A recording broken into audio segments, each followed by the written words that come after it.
ఒక tea stall నడుపుతున్నాడు, ఆయనకు మైక్ ఇవ్వండి అమ్మా. అక్కడ బయటకే బోలియా యా ఖడే రకే బోలియా? మైక్ ఏంటి తమ్ముడు, మైక్ ఏంటి? ఒక టీ షాప్ నడుపుతున్నారు, నో నోటీస్, ఆయనకు ఒక నోటీస్ ఇవ్వలేదు. మరి ఆయన గురించి ఆయనకి ఏం నష్టం జరిగింది, ఏం జరిగింది? आप बोलिए मोइन, उधर देख के बोलिए. కొండాపూర్లో టీ షాప్ जरा माइक ऑन करके दियो भाई, क्या कर रहे तुम? आप ये ले लो, पास रखो, पास रखो, पास रखो. కొండాపూర్లో టీ షాప్ పెట్టుకున్నా. నేను కొండాపూర్లో టీ షాప్ పెట్టుకున్నా. ఏం పని లేక మంచిగా నడుస్తుండే. అలా సడన్గా వచ్చి పొద్దున్నే కులగొట్టేసేసారు. పోయేసరికి సామాన్లు కూడా తీయనీయకుండా అప్పు చేసి సామాన్లు తెచ్చుకొని నడిపించుకున్నా. మొత్తం గుల్లగొట్టేసి, సార్ ఒక 10 నిమిషాలన్నా టైం ఇవ్వండి అంటే 10 నిమిషాలు టైం లేదు, ఏం లేదు, నీకేం చెప్పాం మేము, మా అంతే ఉంటుంది, కుల్లగొట్టేస్తాం, మా దగ్గరికి రావద్దు అన్నారు సార్. అంతే దూరంలో నిలబడి చూసినాం కానీ ఏమనలేకపోయాం. कितना नुकसान हुआ आपको? 3-4 लाख का नुकसान हुआ సార్. 3-4 లక్షలు నష్టమైంది. రోజు ఎన్ని డబ్బులు వస్తుండే నీకు? ఆదాయం ఎంత వస్తుంది రోజు? ఆదాయం రోజుకు ఒక 1500-1000 రూపాయలు అట్లా సంపాదించుకున్నాం. 1000-1500 వస్తుంది పన్నెళ్ళకి అట్లా పోయి. సో అప్పటి నుంచి ఇప్పటి వరకు మీకు కోర్టుకు పోయినా ఎక్కడ పోయినా ఏం న్యాయం జరగలేదా? ఎక్కడ పోయినా కానీ అది అంతేగా గుల్లగొట్టేసారు. వాళ్ళ దగ్గరికి ఏం పోయినా ఏం చేయలేం, మనం వాళ్ళదే నడుస్తుంది, మనం ఏం చేయదు, కామ్గా ఊకోవాలి అన్నారు సార్. సో మీకు ఇంకేమైనా వ్యాపారాలు కానీ ఇంకోటి కానీ ఏమైనా ఉందా మీకు? ఇంకేం లేవు సార్. సో మీకు వచ్చేదే 1000-1500, ఇప్పుడు అది కూడా పోయింది. 1000-1500 sir. Thank you Moin. Next Pochamma గారు కొండాపూర్ నుంచి. మైక్ వైపు చూడది. పోచమ్మ గారు ఉన్నారా? పోచమ్మ గారు కొండాపూరు. పోచమ్మ గారు ఇందిరమ్మ ఆనాడు 1980లో ఇందిరమ్మ గారు వారికి ఇచ్చినారు, ల్యాండ్ ఇచ్చినారు, పట్టాలు ఇచ్చారు. మొన్న మీరు కూర్చోండి అమ్మా, మీరు కూర్చో కూర్చో కూర్చో కూర్చో.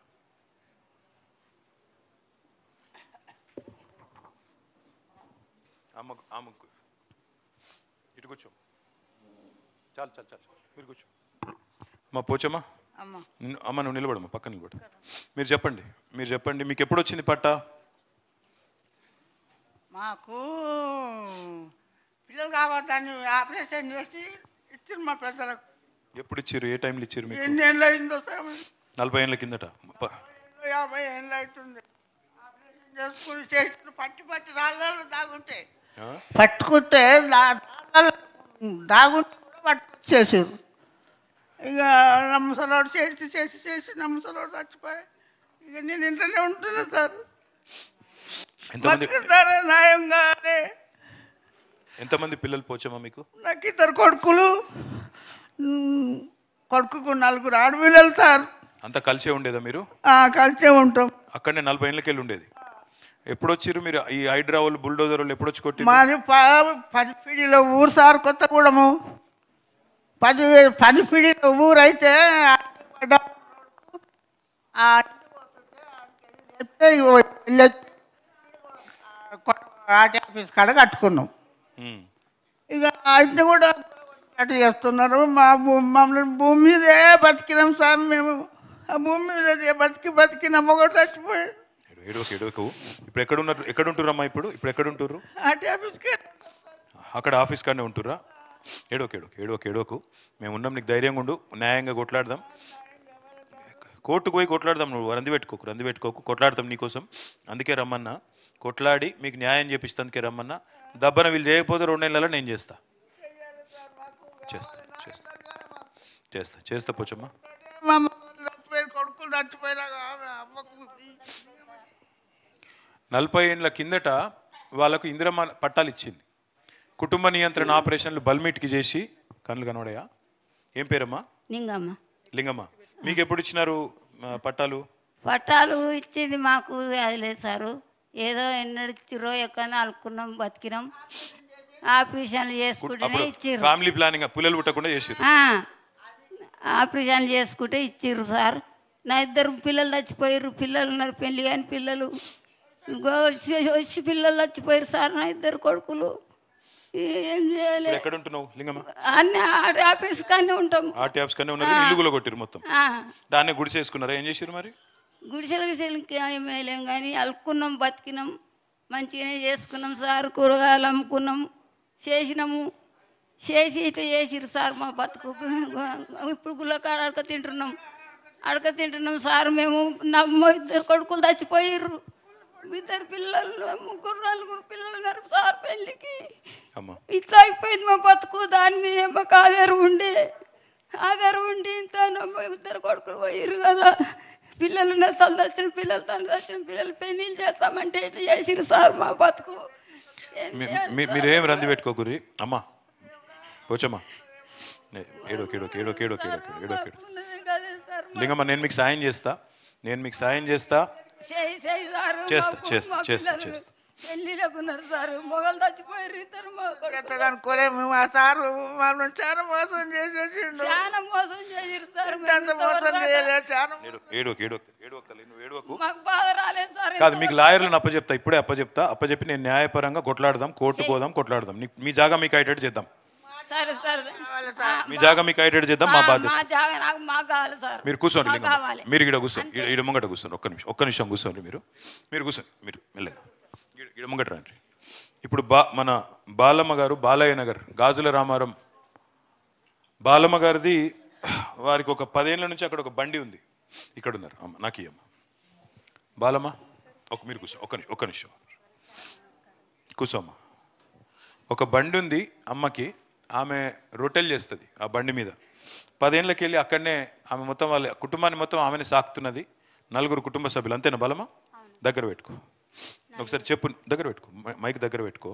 ఎంతమంది ఇంట్లో ఎంతమంది ఉంటారు బాలమ్మ? 2 బిడ్డలు, మా ఆయన, నేను సార్. 2 బిడ్డలు, మా ఆయన, నేను. మీరు ఎప్పటి నుంచి చేస్తున్నారు ఆ బండి? ఎప్పటి నుంచి నడుపుతారు? 1999 నుంచి సార్.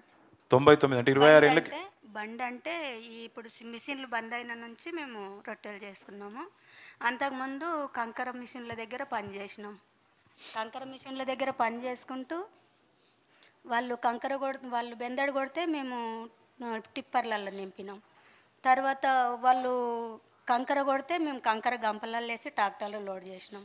అట్లా మిషన్లు నడిచినన్ని రోజులు అట్లా కాలం వెళ్ళదీసినాం. అప్పుడంతా మేము కోరిని నమ్ముకొనే బతికినాం.